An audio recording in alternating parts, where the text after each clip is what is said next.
আজিও ফকিৰগঞ্জত আৰু এটা প্ৰকাণ্ড অজগৰ সাপ উদ্ধাৰ ইয়া আপোনালোকে দেখি আছে ফকিৰগঞ্জত আজিও আৰু এটা অজগৰ সাপ উদ্ধাৰ স্থানীয় ৰাইজে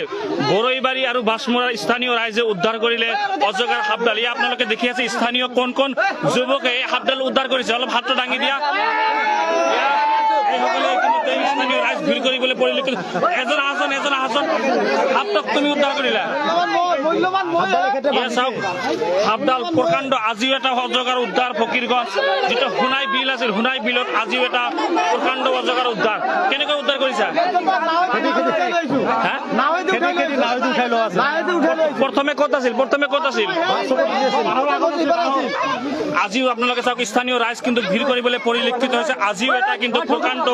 অজগৰ সাপ এডাল উদ্ধাৰ কিন্তু আপোনালোকে চাওক ইয়াত যোৱা দুদিন পূৰ্বে অহাব বজাৰত এটা অজগৰ সাপ উদ্ধাৰ হৈছিল আৰু আজি কিন্তু সোণাই বিলত বৰৈবাৰীত কিন্তু উদ্ধাৰ হৈছে প্ৰকাণ্ড অজগৰ সাপ ইয়াত আপোনালোকে চাওক কেনেকৈ মানে ফাৰ্ষ্টতে বাঁহৰ ওপৰত আছিলে ওপৰত থাকোঁতে মানুহকেইটা দেখিলে দেখাৰ পিছত বাঁহটো কাটি দিলে কাটি দেওয়ার পিছত আকৌ একটু পানীত নামি গ'ল নামি যাওয়ার পিছত বেশি টাইট করে না ওই শুনেন এই দূরে গেলা দে এই অত টাইট করো না এই আপোনালোকে দেখিছে আৰু এটাই এই ভাই অজগৰ সাপডাল উদ্ধাৰ কৰিছে নাওৰে না প্ৰথমে বহুত চেষ্টা কৰিছিল নাওৰে উদ্ধাৰ কৰা হয়েছে নাওৰে উদ্ধাৰ কৰিছে প্ৰকাণ্ড অজগৰ আপোনালোকে দেখিছে জি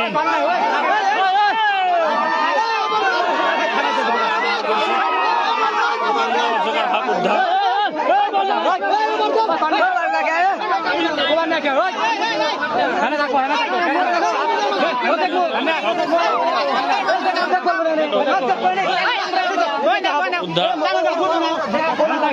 আজিও ফকিৰগঞ্জত